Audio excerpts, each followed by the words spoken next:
নমস্কার বন্ধুরা, ঐশীস কিচেনে সবাইকে জানাই স্বাগত।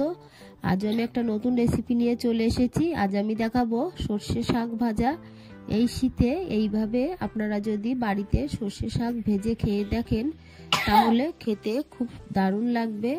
আপনারা এইভাবে বাড়িতে বানিয়ে গরম ভাতে খেয়ে দেখবেন, এটা খেতে অসাধারণ লাগে। প্রথমেই আমি গ্যাসে কড়া বসিয়ে দিয়ে এর মধ্যে দিয়ে দেবো সর্ষের তেল। এই তেলটাকে গরম করে নেব। তেলটা গরম হয়ে গেছে, এর মধ্যে দিয়ে দিলাম দুটো শুকনো লঙ্কা। লঙ্কাটাকে আমি দুভাগ করে দিলাম।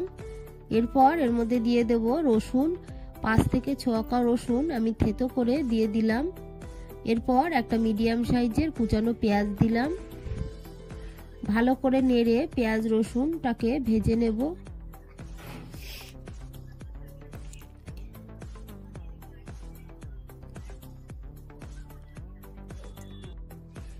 বেশ কিছুক্ষণ আমি নেড়ে নিলাম। এরপর এর মধ্যে দিয়ে দিলাম চেরা কাঁচা লঙ্কা। আমি 4টে চেরা কাঁচা লঙ্কা দিলাম, আপনারা ঝালটা বুঝে দেবেন। দিয়ে ভালো করে একটু নেড়ে নেব। একটু ভাজা ভাজা হলে দেখুন ভালো করে আমি ভেজে নিয়েছি। এরপর কেটে রাখা শাকগুলো দিয়ে দেব। শাকগুলোকে একটু বড় বড় করে আমি কেটেছি, আপনারা আপনাদের পছন্দ মতো কেটে নেবেন।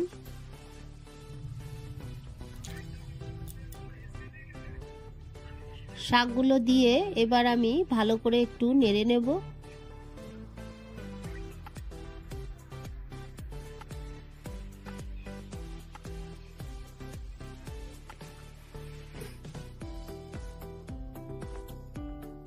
একটু নেড়ে নিয়েছি, এরপর বাকি শাকটা দিয়ে দেব।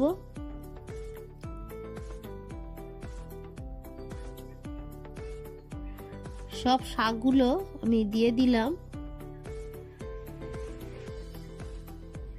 এরপর দিয়ে দেব লবণ, 1/2 টিস্পুন লবণ আমি দিয়ে দিলাম। দিয়ে আরো একটু নেড়ে নেব।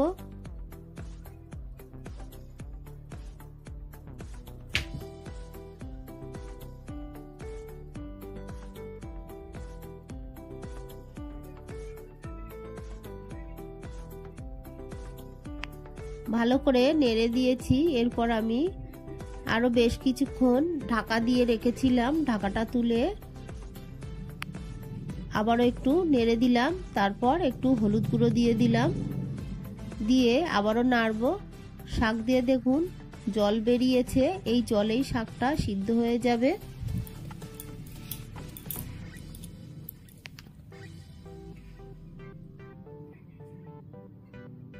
গ্যাসের ফ্লেমটাকে মিডিয়ামে রেখে আস্তে আস্তে শাকটাকে ভেজে নেব। হাই ফ্লেমে ভাজলে শাকটা ভাজা হয়ে যাবে, তবে একটু শক্ত শক্ত লাগবে। এই শাকটা মিডিয়াম টু লো ফ্লেমেই ভাজতে হয়, তাহলে শাকটা ভালো ভাজা হয়।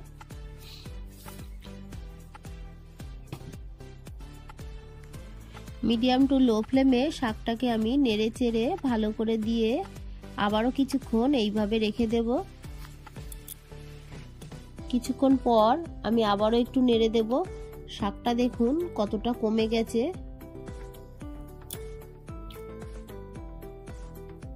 খুন্তি দিয়ে একটু চেপে চেপে দেব।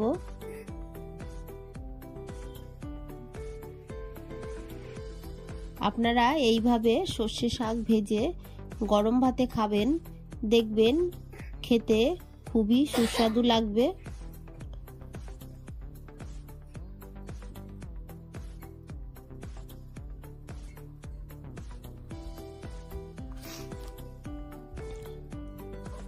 ভালো করে নেড়ে চেড়ে দিয়ে আমি গ্যাসের ফ্লেমটাকে লো করে দিয়ে আরো একটু নেড়ে নেব।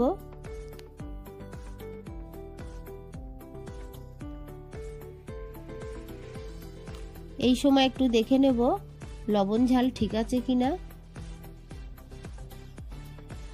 সবকিছুই ঠিক আছে, এর মধ্যে আর লবণ দেওয়ার প্রয়োজন নেই।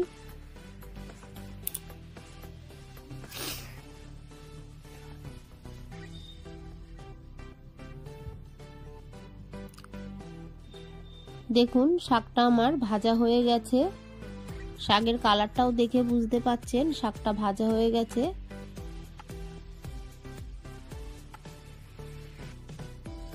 আমি লো ফ্লেমে আরো একটু নেড়ে দিয়ে গ্যাসের ফ্লেমটাকে অফ করে দিলাম।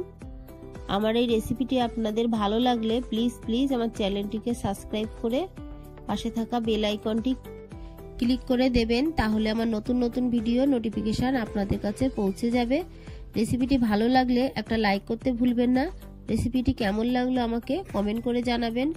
ভালো থাকবেন, সুস্থ থাকবেন, আবার দেখা হবে পরের ভিডিওয়। পুরো ভিডিওটা দেখার জন্য সবাইকে জানাই অসংখ্য ধন্যবাদ। আমার চ্যানেলটিকে সাবস্ক্রাইব করতে ভুলবেন না।